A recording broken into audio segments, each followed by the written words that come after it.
Okay, we just hit the last stop, 7, on the way to the resort. So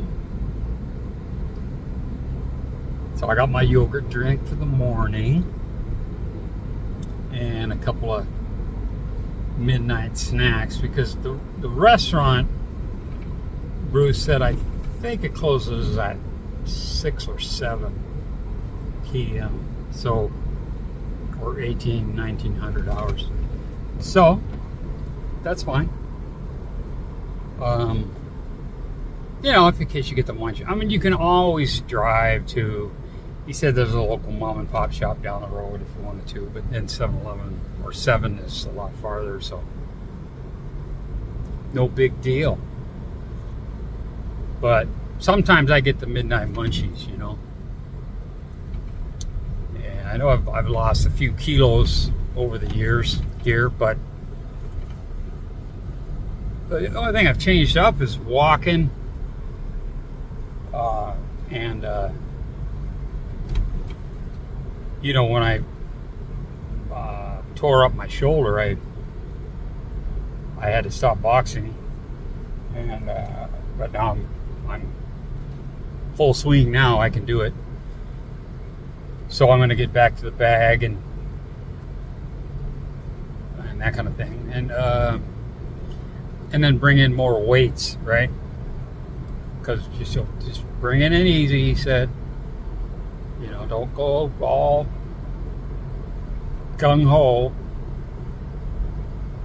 Just gradual. There's no hurry.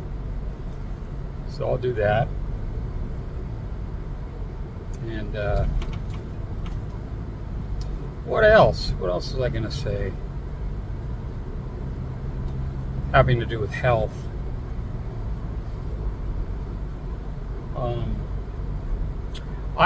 As I've been losing weight, I've been weaning myself off of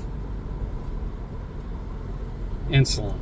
I've been slowly, gradually bringing my morning, you know, 1 time a day,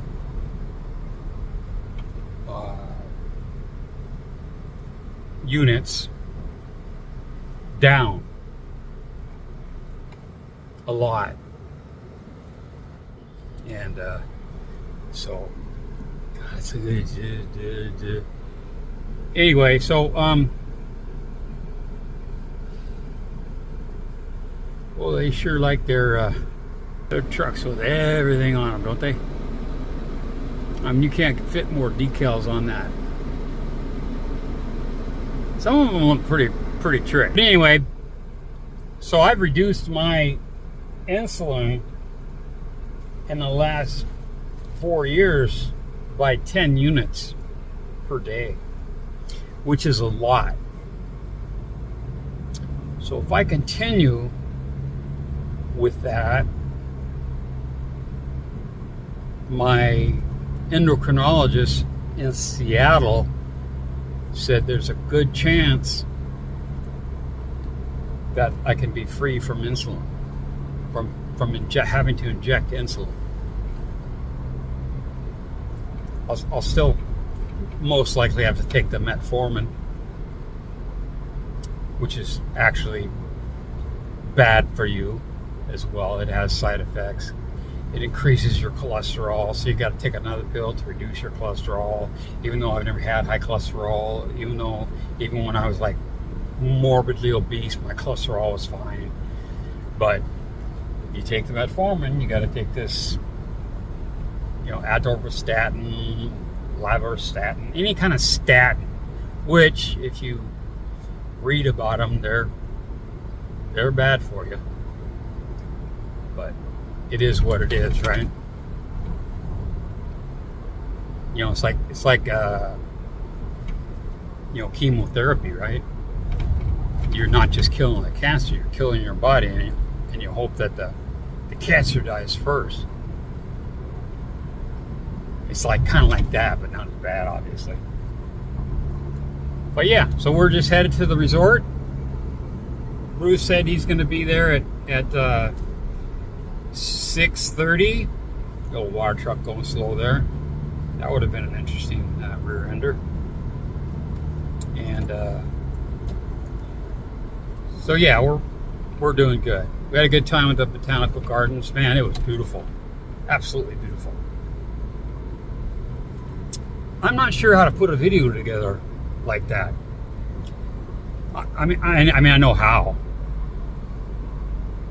but it's like, you know, because I got a bunch of little short clips. I got hundreds of photos, and Chuck's being very courteous. He's right in front of me, but he knew I couldn't make this light, so he stopped. I would have ran it, but that's very nice of him. Very courteous.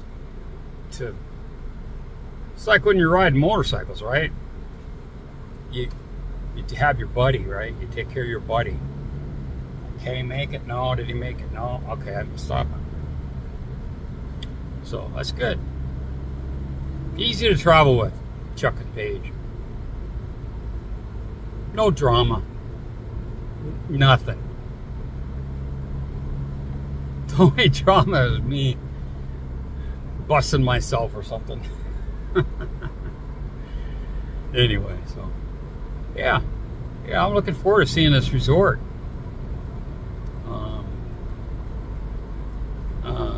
Sounds like Bruce is pretty proud of it, so I'm looking forward to sharing that with you guys.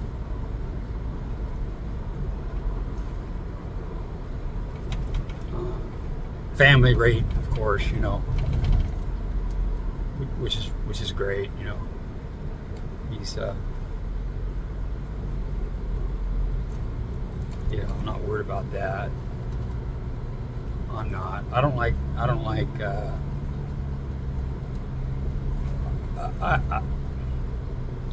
I don't like to feel like I owe somebody. So I mean, I get a lot of times feel, oh, buy a beer, buy a shot, you know, and I refuse, you know, half a dozen times. Pretty soon I cave in, you know. And if someone else wants to buy one, and well, you let so and so buy one, and you know. So I end up 3 sheets to the wind and staggering down to catch a bolt, you know. So,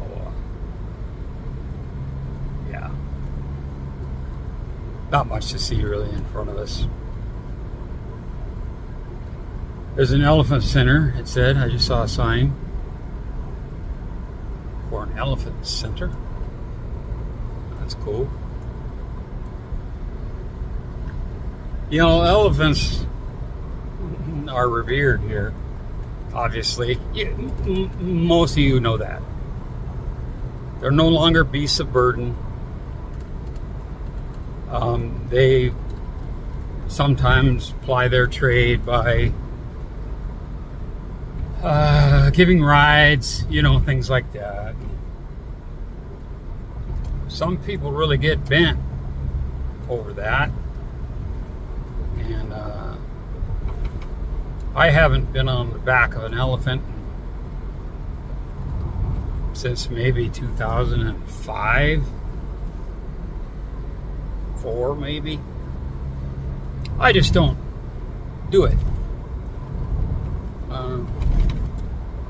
About the same amount. Holy crap.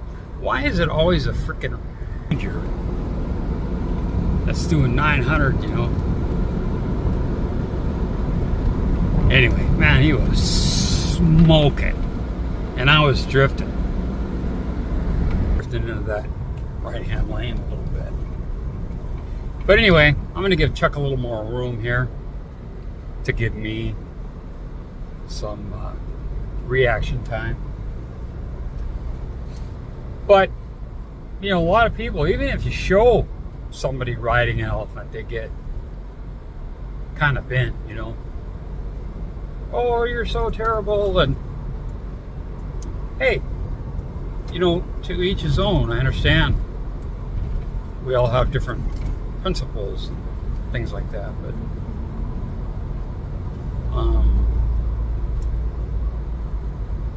they have it a lot easier than they did before.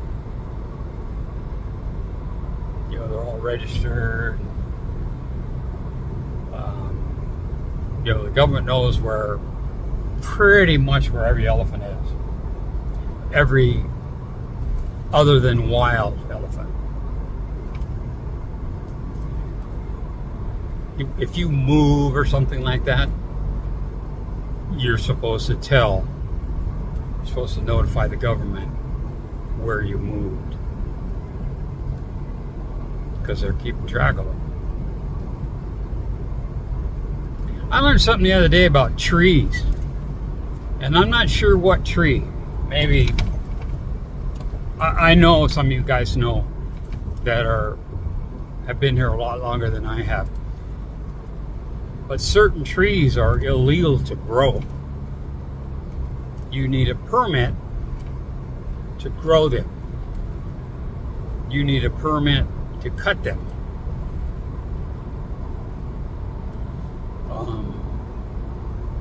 Honestly, I'm not sure what it is. It could be teak. I don't know. I have no idea. But you know, some of these trees are endangered. You know, because it was, you know, the West.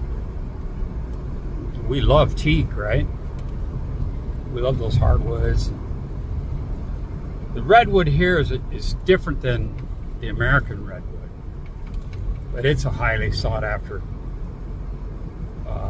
wood also. And you'll see them tear down an old Thai style house, and they recycle that wood. I mean, people will tear down the house for free and pay you for the wood. Talk about second or third use, you know, because it's some of it's termite resistant. You still need to maintain it, right, with a shellac or something like that, but once a year kind of a thing, maybe every couple. But it's some seriously awesome wood. Talk about tangents, huh?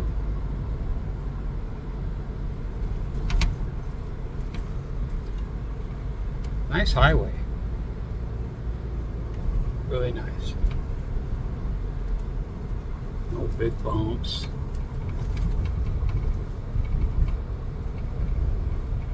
Nice and easy. Yeah, anyway, I'll go like this. Switch it. A little bit of mountains up there. I believe we're going up into there somewhere. About 30 minutes out, roughly. Yeah.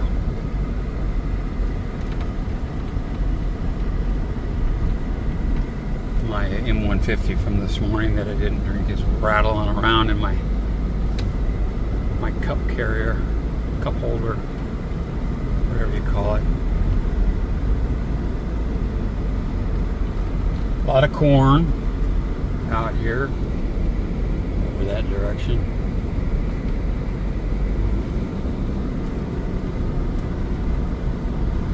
Yeah,